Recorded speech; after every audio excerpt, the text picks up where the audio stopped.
Jaya Gopi Jana Vallabha Girivaradhare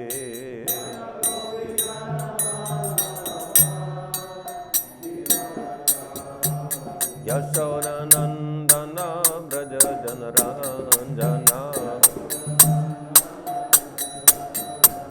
Yashoda Nandana Braja Janaranjana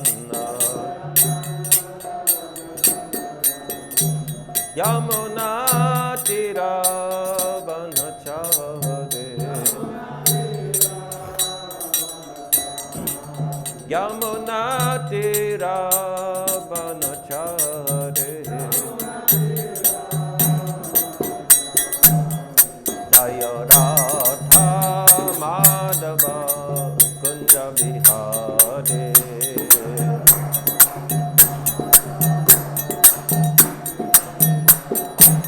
Jaya Radha Madhava Kunja Vihare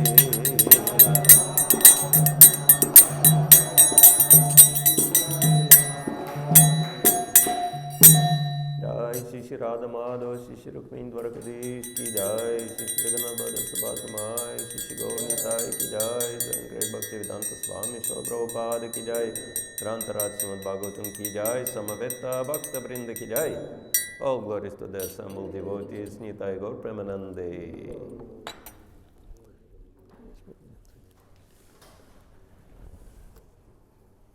Hare Krishna. Are we reading second or third canto? Third canto. Okay, this is second canto. Okay, can I get third canto, please? Hare Krishna. So before I start, I wanted to thank all the devotees for this wonderful opportunity to have your association and to also say a few words on the most important subject of Srimad Bhagavatam. In your presence, of course, so many senior expert Vaishnavas, so many Prabhupada disciples are here, so I would really count on your blessings to be able to say something worthwhile. Please give me your blessings. Thank you for coming. Thank you, Maharaj. Thank you, Maharaj, for your association and your enthusiasm. Amala Bhakta Maharaj is like the symbol of enthusiasm of ISKCON. It's so amazing. I can only hope and pray that I'll make it to his age at all, what to speak of being so enthusiastic. Hare Krishna.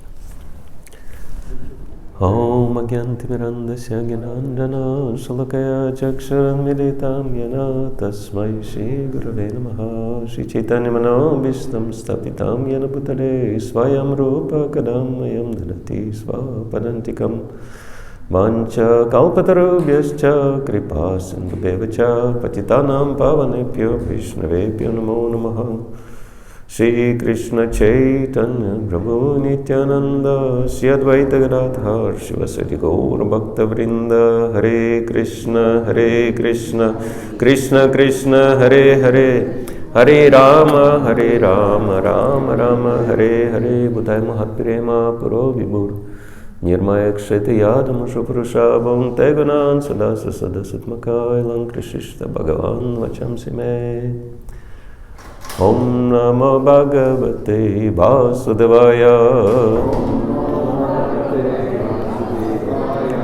Om Namo Bhagavate Vasudevaya Om Namo Bhagavate Vasudevaya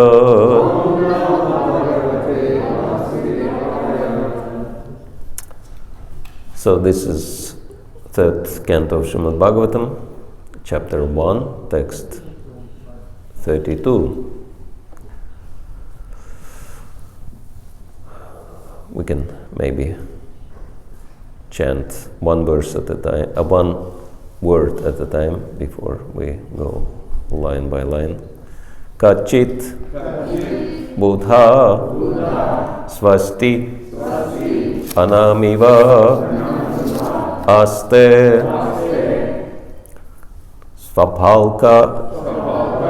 I'm sorry, it's Svapalka Putro Bhagavat Prapannaha Yaha Krishna Padankita Marga Pamsush Acheshtata Prema Vibhinna Daryaha Kachid Buddha Swasjanameva Aste Kachid Buddha Swasjanameva Aste Svapalka Putra Bhagavat Prapanna Svapalka Putro Bhagavat Prapanna Ya Krishna Padankita Marga Pamsush Yat Krishna Padankita Marga Pamsush Acheshtata Prema Vibhina Darya Acheshtata Prema Vibhina Darya Kachid Buddha Swasjanameva Aste Svapalka Putro Bhagavat Prapanna Ya Krishna Padankita Marga Pamsush Acheshtata Prema Vibhina Darya. Please.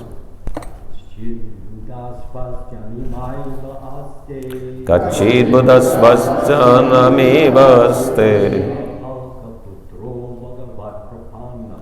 Svapalka Putro Bhagavat Prapanna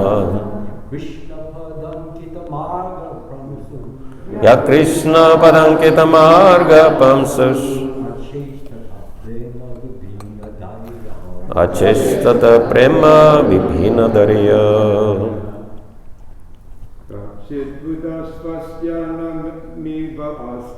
Kachid Buddha Swasjanameva Aste Svapalka Putro Bhagavat Prapanna Ya Krishna Padankita Marga Pamsush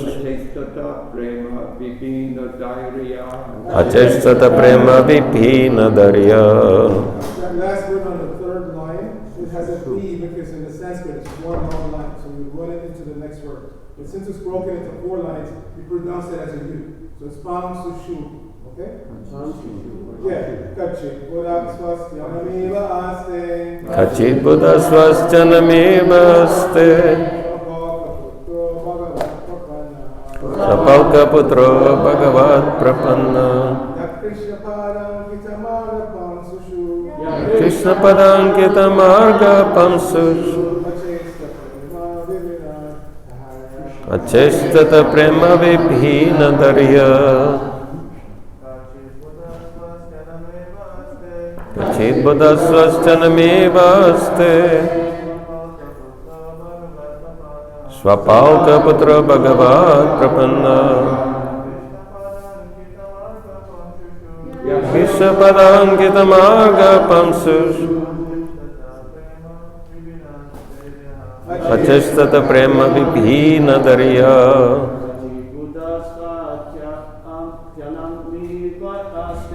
Kachid Buddha Swasjanameva Aste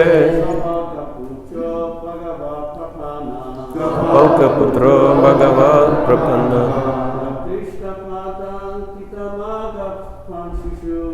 Krishna Padankita Marga Pamsush Achestata prema vibhina darya. Ladies, please.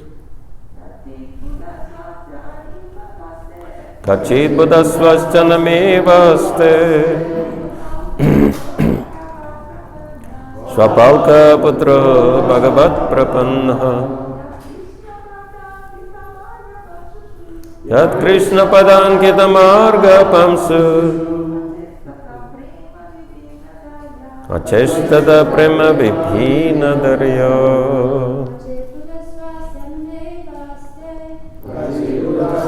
Namivaste Swapalka putra bhagavat prapanna.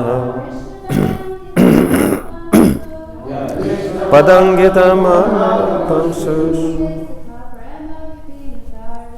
Achestata prema vibhina darya.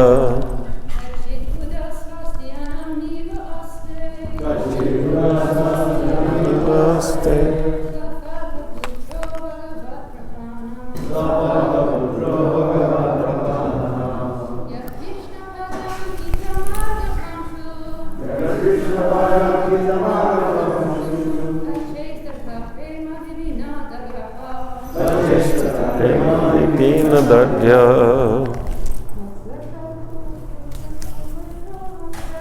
Achitudavaste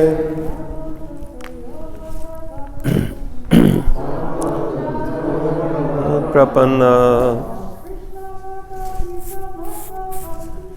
Yat Krishna padankita marga pamsas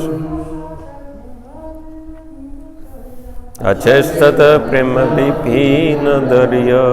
Kachit. Whether Buddha very learned. Swasti well. Anamivaha faultless. Aste does exist.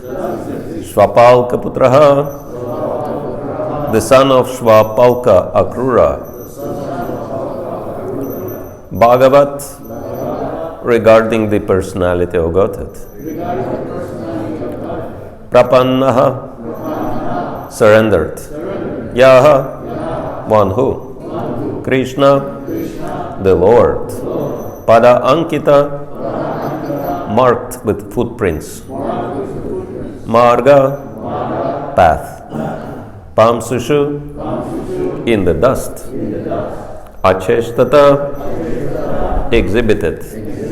Prema vibhina lost in transcendental love.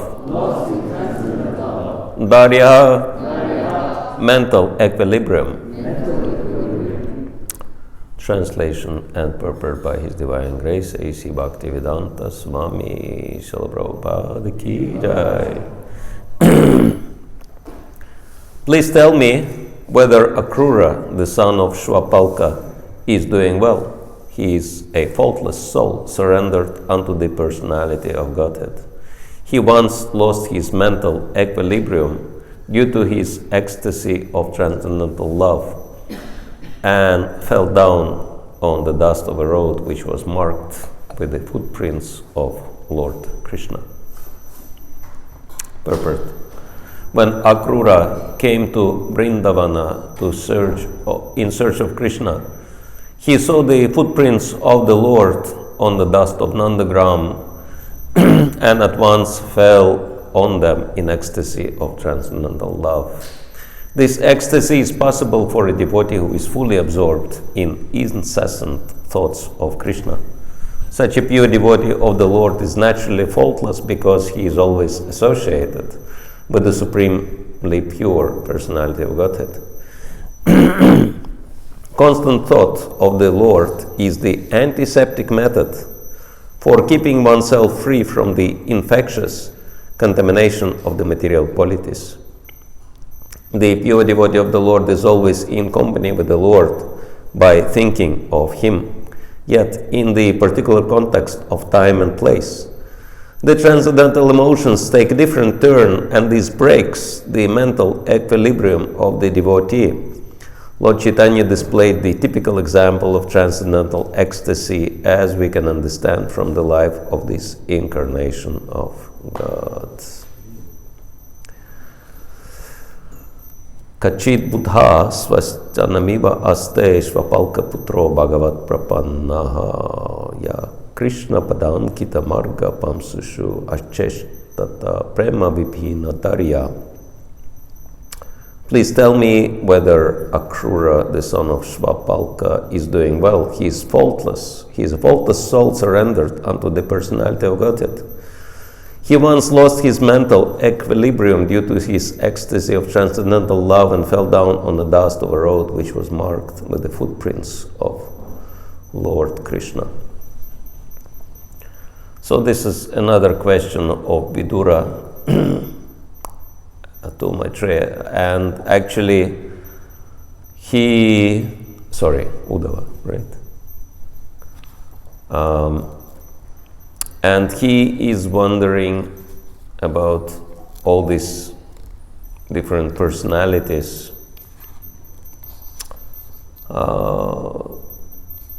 because he doesn't want to ask the real question. And the real question is what's happening with Krishna, whether Krishna is still on the planet or not. And he does feel that Krishna is gone. And he's trying to avoid that question by any means by asking all these other questions about other people, trying to understand these facts indirectly. So, it's kind of psychological thing that if you feel that something is wrong and you don't want to believe it, but you want to check it out whether your assumptions have any basis. So this is what's going on with Vidura. He has hard time accepting the fact that Krishna is no longer on this planet. And of course later he will find out in the second chapter that Uddhava will explain to him the unfortunate fact. And then he will be displaying ecstasy of separation from the Lord. And here Vidura is remembering Akrura and asking how is Akrura doing. And of course, if Krishna is gone, all of them will be broken-hearted. So, but yes, Akrura, son of Shvapalka, is very special personality in Krishna's pastimes, and he is actually uncle of Krishna, because his father-in-law is Ahuka, who is Krishna's grandfather. So by relation, he comes to be an uncle of Krishna. And so, of course, he was also commander-in-chief of Kamsa's army, and apparently serving the demon. But now, after Kamsa sent him to bring Krishna and Balaram to Mathura, he was on his way, he was thinking, it's amazing how even though Kamsa is such a demon, but he facilitated me to get darshan of Krishna. And so it's quite amazing how life can turn like that. And so he was going in full ecstasy, and it's really amazing chapter, wonderful meditation when he is thinking how this meeting will happen and how I will see Krishna's footprints first and then actually see Krishna and Balaram, and how I will fall flat, offering my dandavats to them, and how they will lift me up, and how I will fold my hands in front of Lord Balaram, and how he will take my folded hands and pull me to have association, etc. And exactly what, as he was envisioning in his ecstasy, in his meditation on the way to Vrindavan, everything actually happened exactly like that. Because, he is a pure devotee, and whatever he wanted, basically, Krishna and Balaram just fulfilled in exactly the same way. And here it's been described how he fell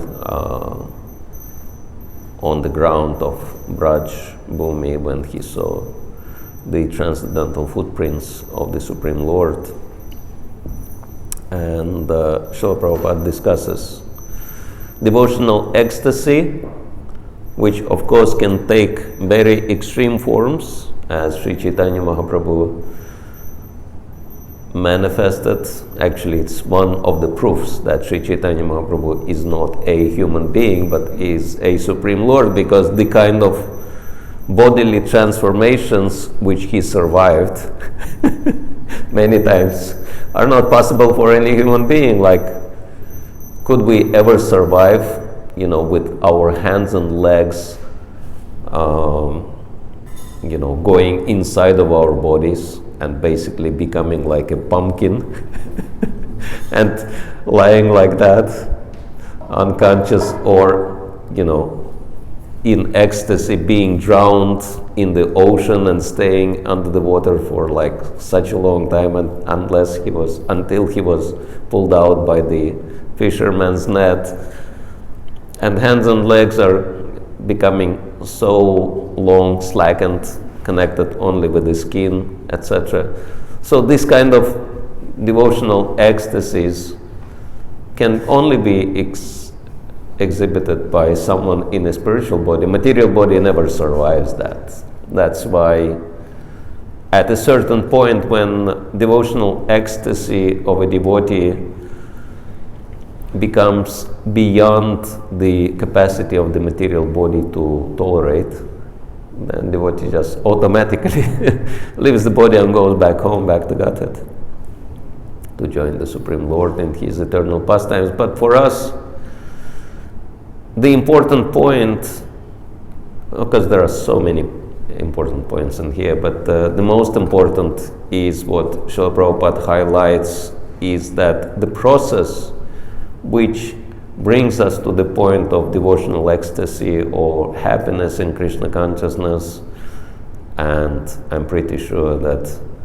with zero exceptions, everyone here wants to be happy in Krishna consciousness. Let me see the show of hands.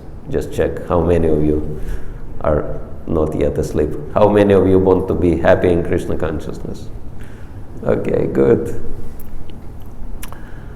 Yeah, it would be strange if someone would join the movement to become more miserable. So yeah, we join this movement to become more happy. And what is the process to become happy in Krishna consciousness? And that is to think of Krishna. And it's something which is the essence of Krishna consciousness. Smartavyo satatam Vishnu vismaritavyo na jatuchi sarvavidi nishedam syu etayor eva kinkara. It says that the essence of bhakti is to always think of Vishnu or Krishna and never forget him. And all other rules and regulations we follow are only servants of that topmost principle. So we follow only two principles. One is to always think of Krishna, and the other one is to never forget him. And this is the process to become blissful in Krishna consciousness, right? Some people come to Krishna consciousness to become peaceful. because material life is full of anxiety, but what's the use of stopping at the point of peace?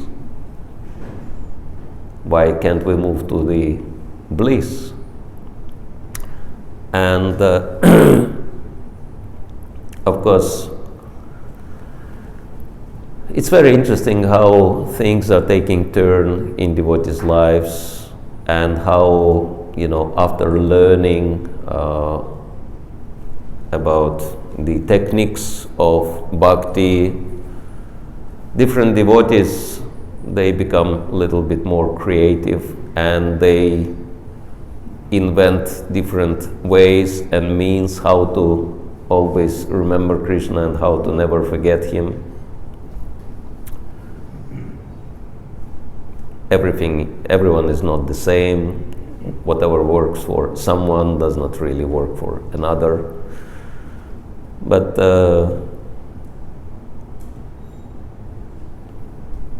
I actually wanted to spare,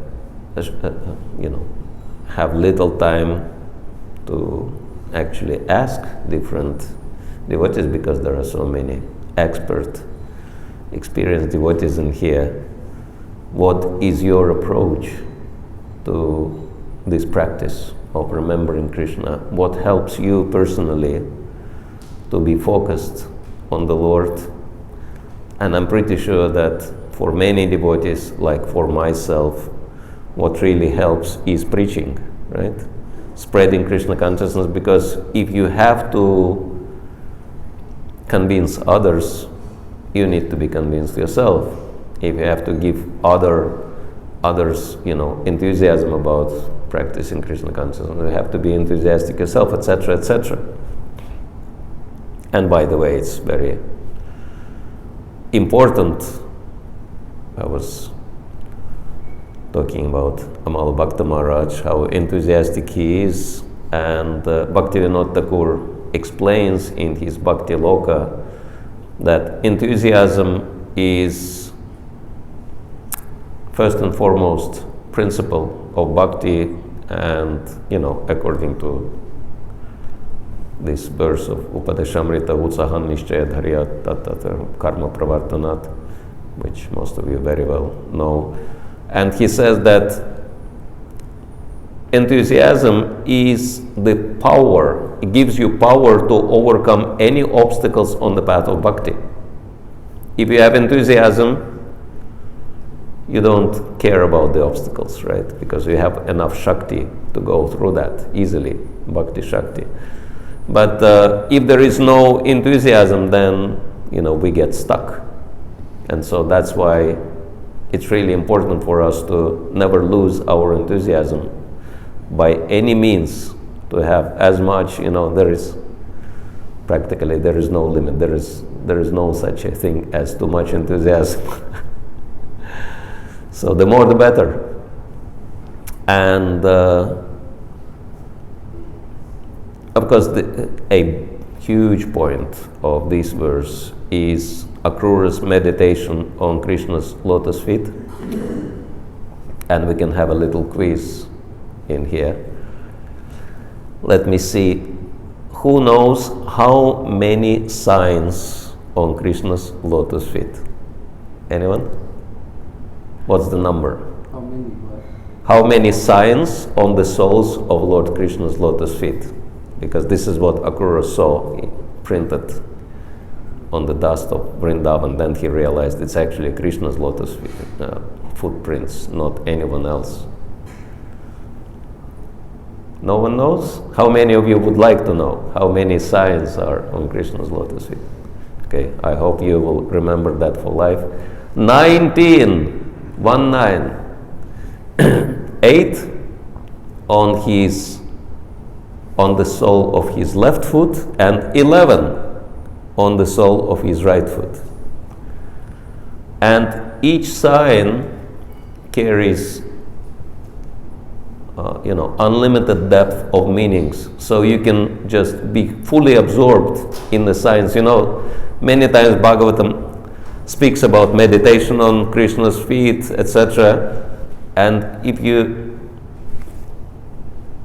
just look at Krishna's feet without that, you might think, what is it there to meditate upon? But, each sign on Krishna's feet actually gives us a roadmap of complete success on the path of bhakti. Roadmap. And I can just give you one example. The first sign, which appears on the very bottom of Krishna's left foot, bottom means on the heel of the left foot, is fish.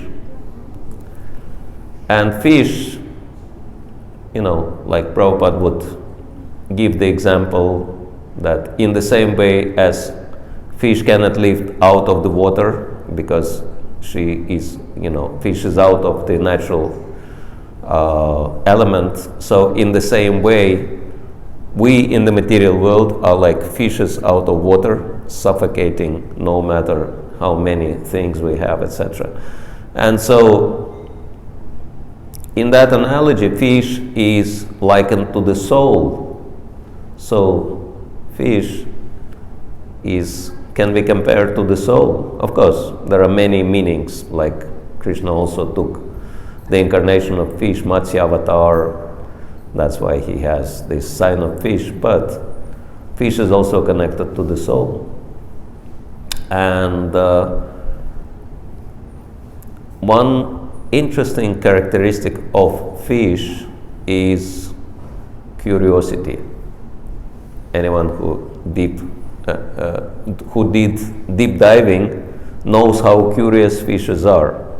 You go there under the water and you want to see what's in there, but then so many fishes come to see what is that new fish which came in our midst.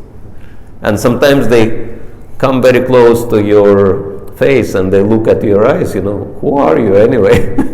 So fishes are extremely curious creatures, sometimes so curious that they grab the naked hook of the fisherman just to see what it tastes like. And curiosity is really important for our spiritual advancement. And actually this is one element which can help us to maintain our enthusiasm.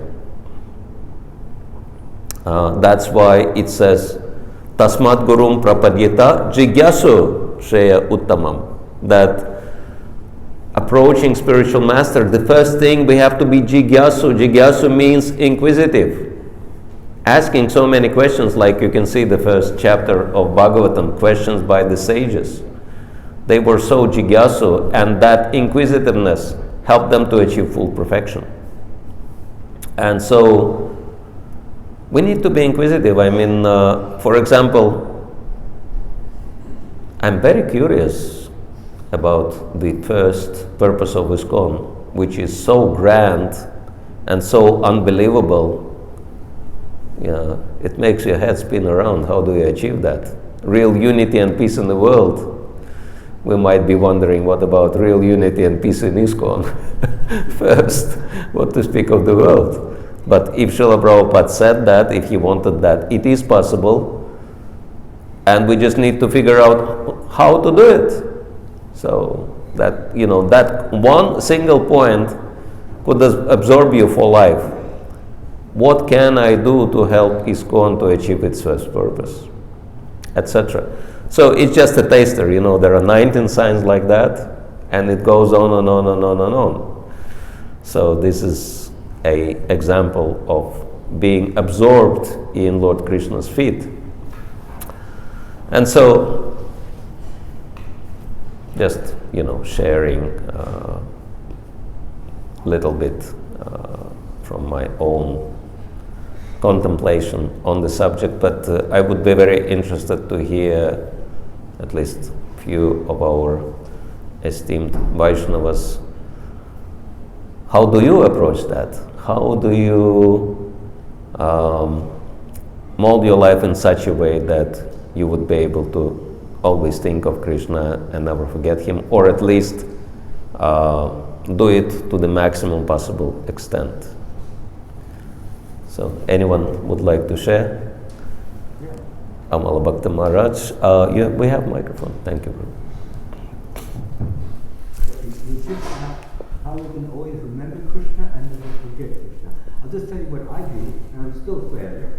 Nonetheless, a good part of the time I'm a success. So it comes on my wrist. As we all, most of us, have wristwatches, and we see the time. And as devotees, we are very much time bound. Bound in the sense that every moment is important, and at any moment we may die. And we want to die with Krishna on our mind. So what I did is, first I put the initial of K, and I wrote it in ink on my wrist, next to my wristwatch. But then after a while, I got the sense that Krishna was alone, and he doesn't like to be alone, and Radha has to be near him. So I had the tattoo artist put the letter R next to Krishna, and so my wrist began to jubilate. Haribo! So I would remember, for example, right at this moment, because I got the wrong glasses on, but it says almost, it looks like it's 8:40 at the moment. And so as soon as I look at the hands point to Radha and Krishna. So how can we not think of Radha and Krishna? So what's the next thing? To say thank you, because I don't deserve to think of you. I deserve to think of very horrible, wretched, worthless, useless things, because that's the kind of person I am.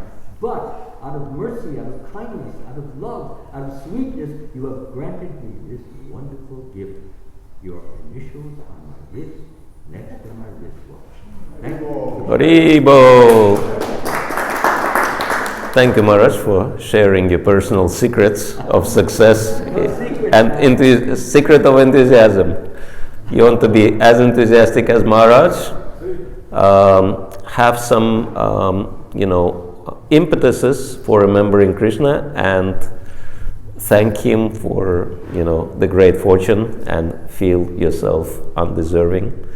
Thank you, Maharaj. Actually, I wanted to share something I really wanted to share, but I might, not have time for that.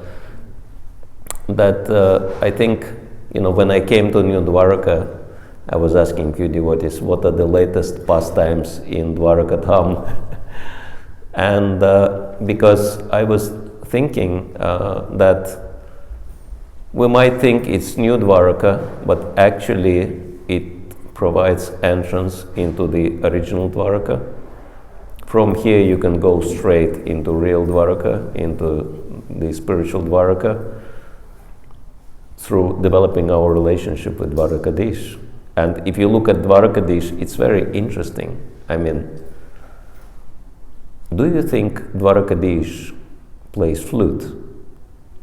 Or has this, stick for herding cows? Because Dwarakadish is not herding cows. So what does Dwarakadish is doing with the flute and with the herding stick? Actually, there is one instance when Dwarakadish had these things, and they have been described in Lalita Madhava of Rupa Goswami. When Dwarakadish was in his mood of Braja Krishna, and he had all these things, so it's very special. Dwarakadish in the mood of Braj Krishna, and actually Lalita Madhava describes that all the queens in Dwaraka, they are actually gopis. Satyabhama is Radharani, and Rukmini is Chandravali, and all the gopis, they came together to be with Krishna, to facilitate him in his pastime as king of Dwaraka. And so, it's really wonderful opportunity Srila Prabhupada provided for us to actually, and Dwaraka means door, right? Doorway. So New Dwaraka is the doorway to the original Dwaraka. And so I feel very fortunate to be in here. Maybe I could enter that door as well. Thank you. Please, anyone else would like to share Archita Prabhu? I'm sure he has many interesting techniques. I will. Thank you for the wonderful class.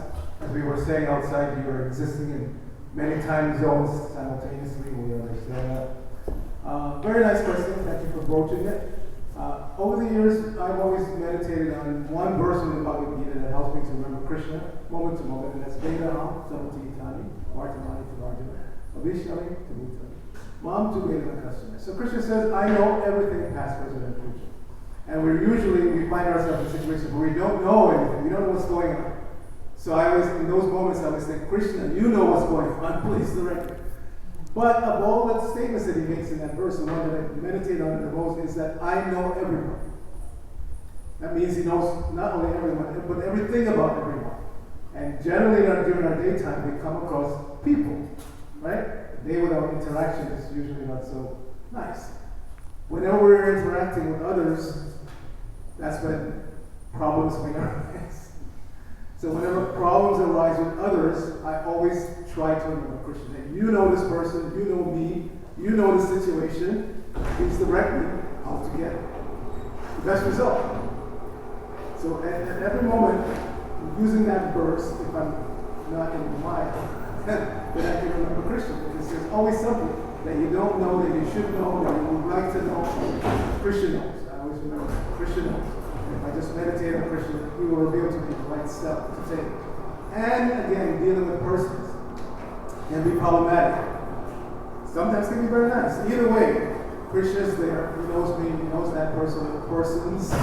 And if I think of him, he will get me to the right path. Thank you. Amazing personal secrets from Archita Prabhu, how to include Krishna in your daily life and develop relationship with Krishna at every step. Wonderful. I know we are limited by time, and I was wondering if we could spend another few minutes to hear devotees sharing, because it could be, really valuable for many. Because normally senior devotees are a little shy of sharing personal secrets. I'm sure that this is the first time you hear this kind of secrets from the senior Vaishnavas here, right? So it's a rare opportunity, I think. Yes, Sachitana Prabhu. Thank you. Since Archita quoted a verse from Bhagavad Gita, I also take shelter of Bhagavad Gita's verse that says that in all activities just depend upon me and work always under my direction. In such devotional service, be fully conscious of me. And how did I choose that particular verse? Because at the beginning of my Krishna consciousness, at that time, doing Sankirtan, they would practically speaking, destroy you out in the parking lot. And I thought, oh my God, what am I going to do here the whole day? they throw you in the morning and they pick you up in the evening. So you have like about 8 or 9 or 10 hours there. It doesn't matter how the weather is, raining, cold, anything. You have to figure out yourself. But in the meantime, you're thinking, what am I supposed to do? Just constantly thinking about Krishna. That's one aspect. The other aspect is that while we meet people and while we introduce, share our knowledge, a lot of times I came across with people that says, well, what do you get out of this? And then immediately it's just like, you have to tell them. And then you have to check yourself, your consciousness, am I getting that? And they ask you, are you happy? And then you have to tell them the truth, how you feel. In many things, how to tolerate, how to develop that compassion that the book says, and many things. So therefore, you always come back to Krishna, always. So Sankirtan or book distribution or Harinam, or in that case, any service is like to be fully conscious of Him. Mm-hmm. In your dealings, that's the most difficult part, because you can do your service really good, but sometimes the dealings can be more difficult because you're interacting with people who's going to correct you, and that's one thing nobody likes. Mm. And if you can name even from the top to the bottom. I've seen that person, so I go, oh my God, so I'm learning. So Krishna, to be Krishna conscious in that, just watching and seeing, is also in relation to Krishna. Thank you. Thank you. Definitely, Sankirtan is the way to surrender, and you have to think of Krishna, right?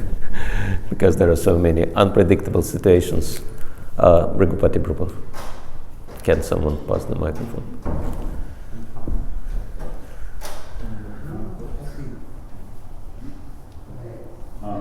So the next verse, Satyana quoted, I think it's 1856, but the next verse, Krishna explains what's the result of doing what he just did.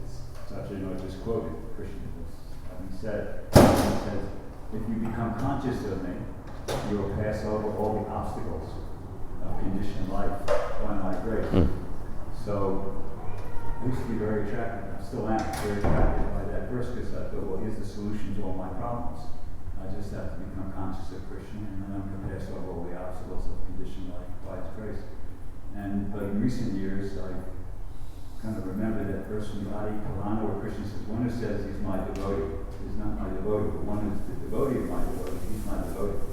So I found this verse or text in Chaitanya Charitamrita, where it's the beginning of Anjalula, and where Krishna's Sagar Swami says that he prays, I offer my obeisances to the 6 Goswamis, and he says their names.